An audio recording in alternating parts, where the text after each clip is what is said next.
I think right off the bat, I think that it doesn't feel good in the immediate. Yeah. It doesn't feel good in the immediate, and it's the long game.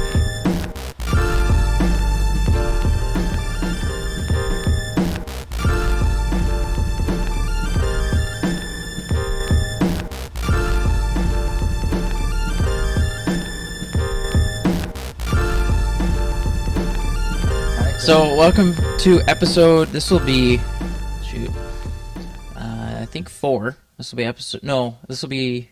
No, yeah, it'll be episode 4. So welcome to episode number 4 of the Benchwarmers Perspective. Today I'm joined by Dan Hunt from Meraki Performance. Good friend of the program is what I would say. Been on a couple times. Always great conversations. Operates Meraki Performance, performance coaching, does all kinds of stuff with schools and businesses, helping them be their best when it matters most, I think is your kind of motto. When the pressure is on. Yeah. Kind of give us a little update. What's been going on with Dan Hunt since the last episode and that you were on, and kind of let us know. I know you got a couple things coming up here soon, so just kind of give us a rundown. Yeah, man. Well, one, just appreciate you having me again, man. It's always fun to connect. Definitely. Things have been going well, man. I mean, we're continuing our mission to help individuals and teams be at their best when it matters the most, you know. And it's exciting to see the spaces and places that takes us. It's exciting to see the different conversations we're having. It's really humbling and exciting for me personally to see how all these things string together and how basic performance principles that I've seen in athletics apply to business, apply to in the classroom and schools, apply with just a multitude of people that we interact with. And yeah, man, we just keep saying, you know, right now I just keep saying yes to things and keep saying, you know, hey, if this is aligned with helping individuals in this space be at their best and find that fulfillment and experience fulfillment and you know, uncover a purpose that's greater than themselves and really engage or just submit to this idea of personal excellence, man, and just being the best that they can be. If there's a space that, you know, people want to bring us into that, explore that, we're all about it. So it's been a lot of fun, man. It's been a lot of fun. And sky's the limit, dude. I don't know what's next, but we're still chasing the thing down. It's a lifelong pursuit. So yeah, I know you're going on a missions trip here soon to Nepal. Tell us a little bit about that. I'm a little interested in hearing about that. I mean, it's one of those things you just start saying yes to, and you find yourself in a space of holy cow, man, this is going to be my reality pretty soon. But our church, our local church, has explored this idea of missions, and for a long time, probably the last 5 years, my wife and I have been talking a lot about it. Is what does that look like? You know, I've always felt this pull out of Michigan. And I think in my younger age, it was running from something. But as of the last decade, it's really been this draw to like, you know, is there something more? What else is out there? Or how else could I leverage my influence? How else could I impact, you know? And so we've been exploring that and a lot of conversations around that. And an opportunity presented itself to go to Nepal. And the conversation was a lot of, one, would you be interested? And two, with your skill set and who you are, would you be somebody that would potentially, if you feel like you're led to, lead future trips of bringing a team together, setting them on a focus, and then leading them through the process, you know? And I said, yeah, like, let's do it. Yes. So October 19th, we'll be leaving for October 19th through the 30th, traveling over to Nepal and traveling for a variety of small towns into 2 major cities, primarily there for a youth conference and really equipping and encouraging the youth and youth leaders. And man, I don't know what to expect. I'm eager, but I'm also kind of sitting here with my hands open of like, I don't know, man, you know, go into it. Go into the unknown and see what it's all about, man, and see also, you know, who you are in that space and test yourself a little bit, but also trust what God's doing. I'm a man of faith, and I'm all that to say, really eager. So it kind of not putting expectations on it necessarily, but also ready to be blown away, I guess, if you could say. So it's an interesting place to be in, but very excited to be in the unknown and to see what happens. Yeah.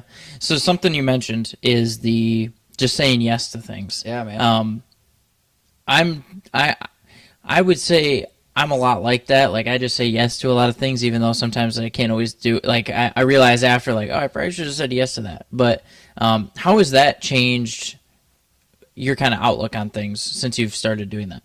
Yeah, I think 10 years ago, maybe even more, I talked myself out of a lot of opportunities. I talked myself and rationalized how, man, I don't know if this could work. I don't know if you're that person. I don't know. What are people going to think? Yeah,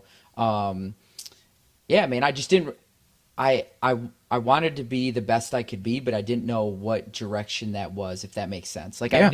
I knew, hey, I want to bring my whole self to things, but also for what purpose, for what reason? Why? You know? Yeah. Yeah, why? And in the last decade, I've really refined that why. I've really zoomed in on that why. I've really clarified that why. So it's a lot easier to say yes and to understand, hey, man, that's not really in my lane, or I don't really know if that's really aligned with where I want to go. And then it's given me the freedom to say yes to things of like, yeah, that's in alignment. And if I were to look at it at face value, I might say no. Yeah. I might go, I don't know, man. Like that's way outside of your lane. But when you really look at it through your reason or your focus or the thing that you're submissive to, right? Like, this is the reason why I feel like I was created, was to live out greatness, which is in the image of God, and to go speak that and encourage that and inspire that in everything that I do. I really feel like when opportunities present itself and I see that, yeah, I could do that in this space, I just say yes, man. Yeah. And there's been a lot of freedom with that. There's a lot of unknown with that, but then there's trusting in that. So I would say it's exciting. It's a wild ride, and you just never know where you wake up and you go, holy cow, look where I'm at. Yes. Look what's happening around me. Yeah, something I've thought a lot about recently. For those who don't know, I just had a kid, and so doing a lot of like internal reflection and thinking was personal mission, right? I feel like you look in the world now, and a lot of people just don't have a personal mission. And what I've done is I've set that personal mission. What is my personal mission? Now, I haven't figured that out quite yet, but figure out what that personal mission is, and then apply every decision that you make towards that personal mission and those priorities, right? Yeah. And once I started, I got an idea of what that kind of looks like. Even though I haven't fully figured it out, it's helped me just find direction and where I'm supposed to go. I don't feel so like scatterbrained all the time. Like bam, bam, bam, bam, 100 things are coming at me. I know what to say no and yes to. I know where to base my decisions now. And it helps people. It helps you just figure out what you want to do with your life. I think if you're a kid coming out of high school, and we'll get into more high school sports and things like that in a little bit, but you're a kid coming out of high school. A lot of kids nowadays they struggle with knowing what they want to do when they get out of that. They don't have direction, and once finding what your personal mission is, this is what I like. This is what I want to work towards in my life as a life goal. You know how to guide where the rest of you know what job you want to do. I think at that point, you know what you have to, you align everything to that. As soon as you do that, you find direction, you find purpose, you find all that. Yeah, man. I mean, a couple thoughts. I mean, one thing is, I think, as you asked in the beginning, what's next for Meraki? I think that I'm stepping into space where that's going to be a conversation more. Yeah. And people can probably hear it in my voice. Like, I'm very, very convicted on this in terms of, we live in a time that everything is so relevance based in terms of where I personally am and my emotions, and those things matter. But to your point, like, you need to identify what an aim is, because if it's only based on your temporary moment, like, those things change all the time. Yeah. Moment to moment, everything is changing. If there's one constant in this world, it's that everything is changing. But if you can identify what a aim is for you, and you can then submit and say, I'm making my decisions align with that thing, not only do you experience more fulfillment and you develop, but there's a confidence that you end up gaining, because you know you're doing things in alignment with who you desire to be and where you're trying to go. And I think that we outsource that to so many different things. Yeah. We outsource that to you know, and yeah, we outsource that to what other people think, what society's thinking, what this person thinks, or if I really want to have value because I do this, and what I really want to help people do is like, you have inherent value. Yeah. You are valuable because of who you are. Now, that doesn't mean that you're going to be given everything in life. You still have to take action. You still have to do the things. You still have to have some discipline, but you know, you operate in a different way when you begin to explore that. And the other thing I would say is that that's a hard thing to do, man. It's a hard thing to really refine and reflect and identify what that might be for you in life. Yeah. And then be, I would say, you know, unapologetic in chasing it down. You know, I was having a conversation with my wife even this morning, and it was like, you know, a lot of people close around me, and a lot of people even looking at me now would be like, how is Dan Hunt doing what he's doing, right? If I were to listen to those people, which I did back in the day, I wouldn't be anywhere near where I am right now. I wouldn't be living the life I have. I wouldn't be as excited and happy and fulfilled as I am. But the fact that I identified what I felt, I tuned it all out, and I listened to what I believed was true for me. And obviously faith has been a big part of that. And I've focused on that and taken action on that, aligned my behaviors to that and my actions to that. You know what? That noise is no longer a thing for me, and I'm going to continue to tune that out.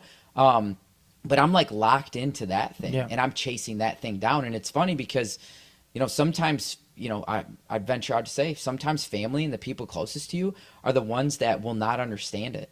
And they'll want you to play it safe, and they'll want you to, right? And when things are hard, they're going to give you the excuse, you know? And recently I'm not going to share exactly what, but I got a big thing that I'm trying to venture out and do.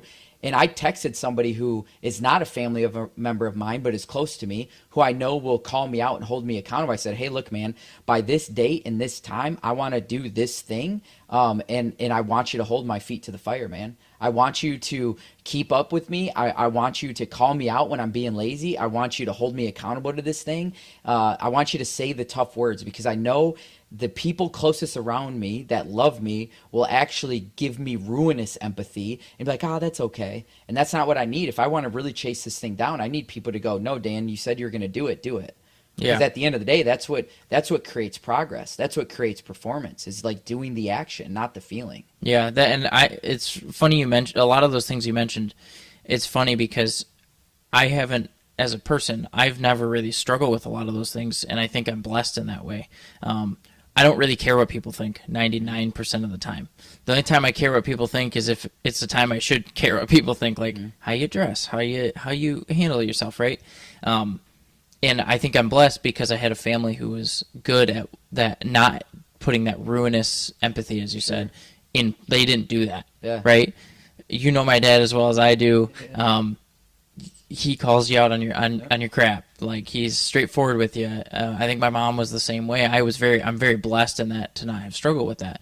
But a lot of people do. Yeah. And once you figure out that doesn't really matter, that what people are saying doesn't always really matter, and you sometimes reflect internally and say, is what I'm doing right now reflecting on my goal, my personal mission?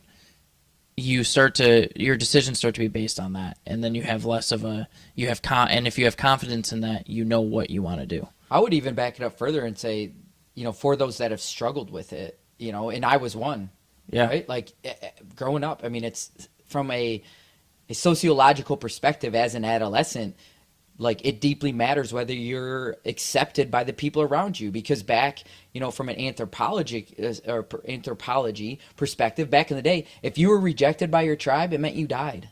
Yeah. Right. So like that's hardwired into us. We want to be accepted. Right. But ask yourself in those, like, why do I value their opinion of me more than I value my own? What is that? Where am I putting stock? Where am I putting value? Where am I putting my worth?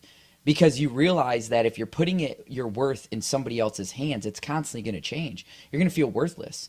There's going to be constant times, and it's going to be an ebb and flow, and you're like, I don't know why I'm on this roller coaster. Well, because you're putting your self-worth in other people's hands. Yeah. But when you take that back and say, hey man, I'm worth this, and I'm taking the actions, and this is what I value, and I appreciate your perspective, right? But this is what I'm putting value in. All of a sudden you start gaining reps and tuning that noise out and really staying locked into what it is that matters to you. Yeah. You know what I mean? And I think that's what we struggle with. I see it all the time with the work that I do in high schools and stuff like that. Yeah. It's like we're putting so much emphasis, and these kids do, rightfully so, because that's the process they're in their growing up, right? Into what other people think, and what we have to help them understand is like, hey, we get it. We understand that, but here's where it could be here. And let's like even step back further. What actually matters to you? Oh, you don't know? Okay, here's some things that might be good to put a foundational value to, right? Like maybe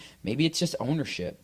Maybe it's basic respect, right? Maybe it's honor, right? Maybe it's, you say hard work. Okay, let's hold you accountable. I mean, whatever that is. And that's where values within a program and standards within a program and things like that matter. You know what I mean? So yeah, man, I fully agree with that. And I think that if it's a parent listening, and you go, man, I don't even know where to start. Start with like family values, man. Mm-hmm. I mean, I don't know how many times I go into parent meetings and talk like, how many of us have values? Raise your hand. Like explicit values you talk about in your family. And people are like, not me, right? And we wonder why kids are outsourcing everything, right? We got to look in the mirror. Yeah. You know what I mean? And like I said, like I'm talking with a lot of conviction because this is actions that I've taken in my own life because I've seen this. And not only myself, but then I'm seeing 3 boys I'm raising. I don't want them to go down that route. Yeah. You know what I mean? So I'm very, very, very like convicted on this, and feel like it's a responsibility that I have to speak on that, both from an experience perspective, but also with the research that I've done and the way I've seen it impact teams that I've worked with, fortunately, and even businesses. Yeah. So I kind of want to dig into that a little bit. You mentioned high school sports. Do you feel like programs, and you kind of got into it, do you feel like programs, and I would just say, I wouldn't say schools in general, but athletes put enough time and enough respect, or not respect, but I don't even know how you say it necessarily, but enough time into finding out what those values are. Do you think that it's something that we should spend more time doing, or do you think we should instill that more into these kids to find that? Yeah, that's a good question. I'm going to use a metaphor that came about this year.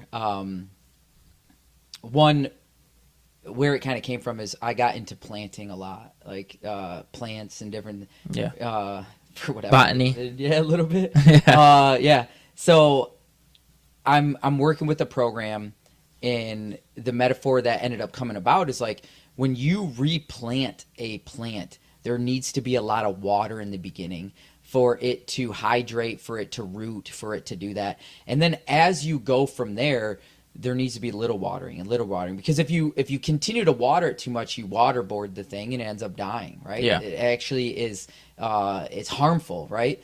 And so using that metaphor is like, one, understanding as a leader or a coach where are you at with your process of your program. You might be taking it over, and truthfully, it's a losing program, right? The kids don't know how to win. They don't know what they stand for. There is no shared identity. That's a big piece of a team winning consistently, is a shared identity. There's no shared identity, which the backbone of that is like values and standards, right? Standards, we could say, are mutual action that we're aligned to, but there's not that shared identity. So you might be coming in year one and go, I need to establish this. This is what we're going to stand for. This is our identity, right? I think over time you bring your student athletes, as you develop their capacity and their ownership in that, into that cultivating. Your shared identity might be this, but identity shifts, man. Priorities shift, skills develop, aims develop, right? Purpose becomes more clear, whatever that may be. And they're coming into the fold, and they're actually identifying and cultivating that, right? So you got to identify that as a program, In terms of should we spend more time on it, again, it goes to the program. This is what I see. I see programs that are spending time on it, right, and are actually developing the kids and building a foundation to then be able to really leverage their skill development. right? Because if it's not clear who we are, why we're doing it, what our standards are, you're constantly coaching that and you never get to the skill. Yeah. Right? Or you're bouncing back and forth constantly and you're going, man, these kids, oh my gosh, and we make it the excuse. But when you clearly identify this, and buy-in's a constant thing that you're going to be trying to cultivate, right? But you get kids aligned into it. You get them taking ownership of that. You get them talking about it. You replant that. Now it's more about just watering. Yeah. It's about watering constantly, like little drips, right? Little drips of how it showed up today and who we are, and reinforcing in film sessions and before practices and all these different things. You're just trickling it in and you're cultivating that story. You know what I mean? Yeah. But I see a lot of people, from my perspective, both from a business and from athletics, they think it's like, man, we don't need that. Yeah. It's like, okay, well, that's why you're going to keep getting the kids that show up, and the only thing they talk about is playing time. The only thing they talk about is pointing the finger at their teammates. The only thing you're hearing from parents are, you're not doing this for my kid, or you're not doing that for my kid. And you're going to keep getting that until you craft this shared identity, till you craft what matters to us, and you start coaching on that a little bit and cultivating their focus on that. And then also sharing with them, like, hey, parents, this is what we're about, right? And so we're not having the conversation around playing time. We're having the conversation, is your kid showing up and executing on these things? Are they developing in these ways? Yeah. And then are they trusting the process and earning opportunities? Yeah. You know what I mean? And again, it's not a perfect science, but you end up getting their focus and attention on things that are actually going to build a foundation and maximize their skill, instead of, running around putting out fires and just dealing with chaotic and dealing with all with these with just drama and things like that. Man. So there's always going to be some of it, right? It's going to happen. We're human beings, but maybe if you minimize it, you can focus more on strategy and skill development. Yeah, you can focus on winning. Exactly. Is what I'd say. Yeah. So I kind of have one question out of that, or two actually. The first is, when you, in today's age, right, versus 30 years ago, do you think it is harder now to develop that foundation than it was when, I think just culturally, our culture has shifted more to every person has different values, or there, not a lot of people have the same values all the way through. You can find a group that does, but not everybody does. Do you think it's harder to develop a core of those values on a team than it was 30 years ago, when as a culture we were a little bit, in a society we were a little bit more aligned? So one, I just want to say, 30 years ago I was 5. So you're 30, but for people that are listening, like, I just want to, like, but to get to your point of, is it different? Well, in a day and age when it was you're talking about, one is relevance. Yeah. Right? Everybody makes things relevant to them, and there isn't that foundational, we're arriving, shared identity, we're arriving. And I think we used to have that more in communities. I mean, I don't know if we do as much anymore. I think that the other piece that plays into this, to get to your question of, is it harder? I believe, from what I've, not only talking to coaches who lived and coached then, also some of the research and things that I've read, also just what I've seen in the last decade, right? I believe it is harder. And it's a couple different things. One, we don't have community like we used to. We don't. I would 100% agree. We don't have a shared foundational, like, if you're from this place, here is kind of, right? And that can be good and bad, right? I mean, it just is what it is. I don't know if we can assign value to that, but it is what it is. Like, that is a reality. We don't have that sense of community as we all arrive from a same place. I think the other piece that goes into this is that attention is very hard to capture. Attention is very fragmented now. Attention is very, like, on from one thing to the next, to the next, to the next. So grabbing that attention and directing it towards a common thing is also very difficult, which makes it more difficult. And I think that we also, at the end of the day too, within families, which what I alluded to earlier, is like, we don't talk about these things. Families, what I hear from a lot of the athletes that I work with, what I hear more than anything, conversations after games, conversations after practices, conversations after whatever it is, competition, is not around the hard work, the focus, the intention, the being a great teammate, the what did you learn, the how did you compete. Yeah. It's not around those things. It's did you get your touches? Did like here's your stats, here's this, here's that. Yeah. It's all on the output. Now, that matters, right? Output matters. But when you only talk about that, what you're removing is the inherent value that somebody brings by being a hard worker, the inherent value that somebody brings by being a competitor, by being a great teammate. Because sometimes you don't get to quantify that, right? It's not in a data point. And so if we don't pay it, like if we don't go, hey, what's the data point? We go, oh man, this doesn't matter. You didn't get your touches. You didn't get on base enough. Yeah. You didn't do that. So now kids are looking to the only value that they bring is their output. Yeah, and I go back to I feel like I was really blessed because I did have those conversations of did you work hard? Were you a great teammate? And how did you improve, Yeah. right? I remember for the reason this whole podcast, I've mentioned this a couple of times, that it's called the Benchwarmers Perspective, is because I didn't play a whole lot pretty much my entire basketball career at Montague. And looking back on it, there was a bunch of things I could have done to be able to do that. And at the time, I was like, man, I wish I could play. But I knew in the back of my head I didn't do the things that I needed to do to be able to play. Mm-hmm. And on top of that, I think about, like, what did I do while I was there? Well, I was always trying to be the best teammate I could be, right? I was the guy on the bench that was up and basically a third coach on the bench, which I don't see anymore, right? I've coached now for 2-3 years, and you just don't see that guy on a lot of benches anymore. What you see now is the kid on the bench moping. Yep. Maybe even tears in his eyes. Yeah. Because he's not out there, she's not out there, frustrated, upset, and making it all about them. Why? Because they don't see value in themselves. Because the only thing that, I'm going to venture out, but a lot of times the only conversation that parents are having is playing time, scoring, all these things. So this kid's sitting there in the narrative and what they've been told matters, they're not able to impact. And so they're not out there with playing time. They're not out there scoring. They're not out there getting all these things. So now they're on the sideline going, I want more playing time. I have no value, right? And that's and what they don't realize is the value is being on the team, being part of a team, and really diving deep into being a great teammate. Because when you're a great teammate, it doesn't matter if you have 12 great teammates on a basketball team, you are going to win more than a team that has 3 great teammates and a couple really good basketball players. And why aren't we teaching that the value is, okay, why aren't you playing? That too. That's like you know what I mean? It's like, okay, why aren't you playing? What can you do to impact that or adjust that or do something different? Exactly. Right? What's the development that you can have? Are you not playing because you didn't show up?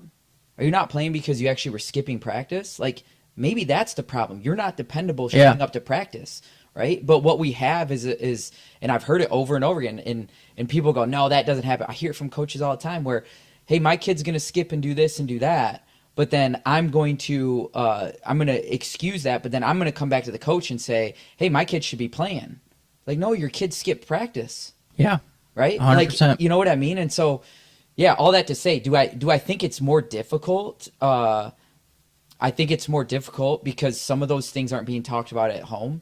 And some of these things aren't just inherently infused, I guess you could say, or developed within not anymore. Yeah, I would say. And I think that, again, attention is to something totally different. Yeah. And I'm not suggesting that we swing away from outcomes.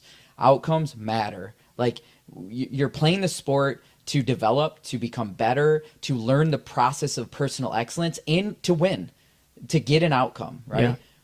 But putting all the attention only on the scoreboard, I think, is a disservice to anybody involved 100%. in that pursuit. Because you know what? I have failed more times than I've succeeded. Yeah. Honestly, the things that have informed who I am in what I do and the things that I'm able to produce and the value I'm able to create in life is because I have failed. I've failed miserably. I have faced the doubt. I've experienced I don't think I can do this more times than I can even imagine. Right? Yeah. And I want to dive a little deeper into that conversation at home.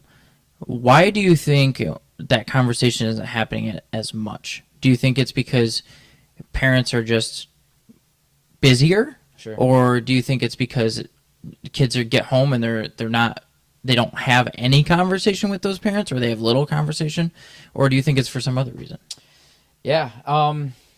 Yeah, I can only speak from my perspective at home. Yeah. And we're really intentional to create boundaries of when we talk about certain things, like the lens in which we talk about it. Yeah. I think there's probably a multitude of different things. I think there's definitely society has shifted. There's external pressure to things.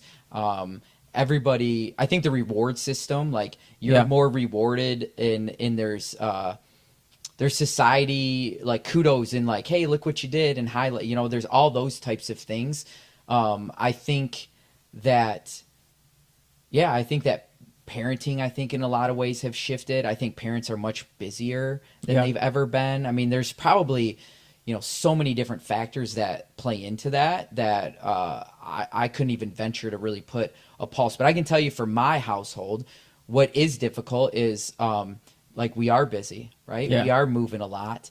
It is very simple to just in the car ride home talk about what just happened in X, Y, and Z. It does take some pre-planning and effort and attention to say, hey, here's what we stand for. Here's what matters to us. Here's how this is going to show up. Here's what our expectations are, right? Like that takes a lot of planning. I think also being younger and looking on social media and being a part of that and now raising kids, and we keep our kids off of social media, but there's a reality of like, I grew up watching Sports Center Top 10, right? Yeah. I grew up seeing these highlights. I've seen all these things. And so like, I want to see my kid do really, really great, right? I want him to experience all he can. And so it's very easy, even as a coach and a parent, I'm coaching one of my kids' soccer teams and my other boys' football team. And like, it's tough, man, taking the hat on and off, right? It's tough being on the sideline and wanting to like, let's go, like trying to get them to want to win and different and cultivating that. It's very easy to slip into that output, Yeah. And I think that you have to be intentional of time and place. You have to make some pre-decisions of when there's been times where we're driving home and I'm like in the car and I need to remember I'm dad right now. I'm not coach. And so I'm not going to talk about the game. I can't talk about the game. If he brings it up, I'm going to try and kind of redirect it. And then later on, maybe we do sit down, like we sit down and we're having a conversation in the living room about it, or we're having a conversation over dinner, or he says, hey dad, I want to go run routes. Okay, man, just know if we're going to go run routes, I'm coaching now.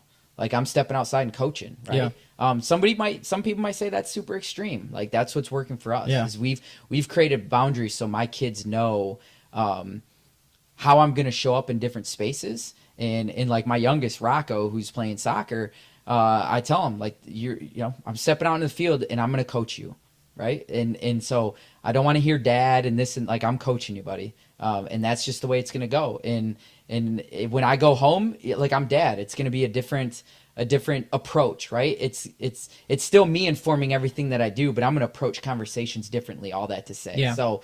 I don't know if that really answers the question, but I think it definitely does. Yeah, I do think it's probably more difficult, Yeah. And I think the other piece too is that, just popped in my head is that back in the day, the coach was the person with all the information. Yeah. The coach was the person But now they're not. that played at the high school level, that ended up probably playing at the next level, that ended up devoting his life to this, is a teacher, now has the relationships with the kid, has all the information, is the knowledge in the professional. Yeah. And I still think they are. I think that most parents don't necessarily respect them as that. And I think that a lot of parents struggle to actually trust that. Yeah. I think the rise of the internet a little bit and the rise of easy access to information sometimes makes not all parents, but some parents think, hey, I can do this. Like I could do this. Like this is easy. And it makes it people think that they know more than they actually do sometimes because that information is so easy to get. It's not just getting the information though, it's the understanding of the information. Dude, it's the action of it. And the action, yes. And like to be really transparent, that was me 10, 12 years ago. Oh, I got this information. I know this. And naive and in my early to mid 20s, like, oh, I got this. And then I started going, it's not the knowledge, it's the application. Like when you think of wisdom, seeking wisdom, being able to operate from a place of wisdom, having wisdom. It's really taking the knowledge and applying it. Yeah. Right. And I think that's the shift that I'm seeing. A lot of really good coaches are the ones that have the knowledge. Like tons of coaches have the knowledge, but it's the coaches that are able to leverage and To use best that apply knowledge. it. Yeah, Yeah. absolutely, man. Yeah, no, I'm thinking right now. I'm thinking all the things like as we get into basketball season coming up. Then like I'm thinking about for that season. But that's what I would agree with you. I think great coaches nowadays are not coaches that know everything. They're not coaches that necessarily that have all the answers. It's the coaches that best know how to apply the knowledge that they have and get action to those kids. I think that a great example of this is kind of Dan Campbell from the Lions. He obviously has the knowledge because he played at the NFL level, but at the pro level. But if you asked a lot of people, you'd probably think they would probably say he seems more just as a the guy who's getting everybody into the position that they need to be, and is really good at getting them to create that action, right? And he knows what guys to put in those places, right? Well, and look one of the points I made earlier: shared identity. Yeah, There is a shared identity that team is aligned with, that team's embraced, that team operates from. There is extreme clarity of who we are. There is times, and we've heard stories of how he's showing up and like they're about to lose the game, and he's showing film of Amon-Ra stock blocking a guy and wanting to get out there and hit somebody, even though they're going to lose the game, right? Because gosh darn it, that's who we are. We're gritty. We fight. We do this, right? And he's cheering him up where some people would go, we didn't get the result. Right? And I'm sure that was part of the conversation, but he's also highlighting, here's who we are and here's how it shows up, even when we're not going to get the outcome. Yeah. That's what we want to see. Yeah. Right? That's that shared identity. Yeah, 100%. Kind of shifting back towards the high school level. Yeah. And what do you think that most varsity coaches struggle with when it comes to the application of that knowledge and the action there? I think right off the bat, I think that it doesn't feel good in the immediate. Yeah. Doesn't feel good in the immediate, and it's the long game. And you might not get the results right away. Yeah. And a lot of people are going to question it because we are so output and results oriented. Yeah, so what I think of what I think you're kind of getting to is if you look at again, I'm going to go back to the Lions, right? You look at the Lions when Dan Campbell came on, they were 3-13 in their first season, if I'm not mistaken. Yeah. Then they got a little better. I think a great example of this is Orchard View football. Aaron James took over. I'm pretty sure they went 0-9 their first season, and then the next season they were 1-something, 1-8, and then the last season they were 2-9, and now they're looking like they're going to be 4-5. Mm-hmm. Progressively getting better. I think that's kind of what you're saying is you instill that, and that first 1 to 3 seasons is rough, right? You're filtering through that. You're trying to instill that idea, and it hasn't taken hold yet. But then you start getting you've gotten through it a little bit, and then 4, 5, 6, 7, 8, 9, 10. Once you have it, that machine's rolling, right? Well, and so yeah. I mean, there has to be some belief that the belief in the beginning is a choice. It's not a feeling. It's I'm choosing this is the direction. I'm choosing to be unrelenting. I'm choosing that this is the process that I'm willing to trust in and take action on. And the challenge now, and maybe it was, but there's just more noise around, new coach, 0-9, get him out of there. Yeah. Like, no. Let him like give him a little bit. Yeah. Yeah, and what is he doing? Like, if you know what, he might, and I don't know him, right? But maybe he went 0-9, but these boys became closer to men, right? He's shaping them, right? He's helping them develop as people so then they can execute on the field, right? He's holding them to a standard in which they haven't been held to, right? And then you start seeing it shift, right? But what tends to happen is, my kid's the running back. He's not getting as many touches. Man, this coach sucks. We need to get him out of here. We went 0-9. My son only ran for this much. Get him out of here. It's like, no. I get it. You want what's best for your child, okay? And again, I don't know the program. I'm just speaking hypotheticals here, right? Yeah.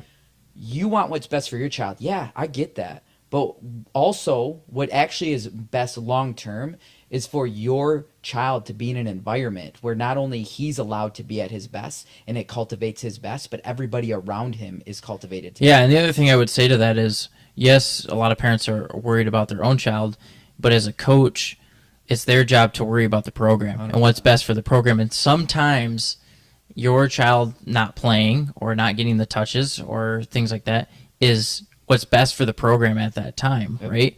And where I go back to is, what's a great teammate look like, right? Well, a great teammate looks like, if this is what's good for the program, I'm all in for the program, right? Well, it's maybe me not getting as many touches is what's good for the program. How can I help in other areas? Well, and it goes back to the conversations at home, right? Yeah. And not that I'm telling people how to parent, but the conversation's different. You might not be getting your touches, but that's not what we're evaluating here. We're evaluating, did you show up as a great teammate? Did you show up with loyalty? Did you show up with hard work? Did you honor your craft? Have you been executing like to your full ability every single day at practice and holding others to that standard? Right? Are you owning your influence and how not only you're influencing yourself to show up as your best, but how you're influencing others, right? Because if we really want more touches, that's the pathway. If you really want an environment and a team that's going to be able to execute and win at a high level, that's the pathway. But instead, what we do is we talk about the only the output, only the performance, only the lack of that, and then instead of embracing our influence or actions or responsibility within that, we point the finger everywhere else. And here's the thing, you can look at it either way, but one actually produces long-term results and one produces an excuse. Yeah. So I'm very, very, very intentional to go back to like my boys in the programs that I'm fortunate enough to influence and be a part of. It's about our response. It's about our action. It's about our input, despite the circumstances around us. Yeah, yeah. And one thing I'd mentioned too, about when you mentioned having those separate roles, right? Dad and coach. One of those, the reason I think you separate those roles is because sometimes as a coach, your kid is not always, and I'm saying this generally, is your kid's not always going to be the best answer for the team, right? So what's the best answer for the team in that situation? Well, he's kind of got to sit the bench, right? Like he's not going to get a lot of playing time. Well, as a dad, that's really hard to do, right? Yep.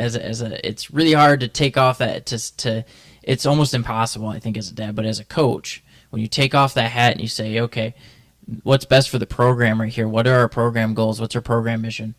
Well, this is what that aligns with, right? And I think that's why you separate those. That's why you want to separate those. Yeah, I would say, I don't even know if I would push back a little bit. Like, I don't know if it's separating as much as it is flexing. I would I guess that's a good more, because who I am and what matters to me and how I'm raising my kids definitely influences how I coach. Yeah. I mean, when I'm out there, like I'm coaching those kids like they're my kids, right? Yeah, 100%. So it's like I'm flexing into that, but especially like after practices or in those spaces in the living room, the way to go about some of the conversation might be a little bit longer. They might be a little bit more exploratory. It might be a little bit more inquisitive as I'm trying to help my son shift his perspective and drive it more towards action, where on the field, I don't have the time for that. On the field, especially in a game, it's very directive. It's very action oriented. I got you. Very you know what I mean? Yeah. And so but it's tough, man. Like, and one of the things I do specifically with football is I'm rarely the guy coaching my son up. Like some of the other coaches, like you see something my son's doing. If I see something, I'm going to say something. But if you see something, like I want you to say it. Don't wait for me. Like I want you to take the lead on that. Yeah.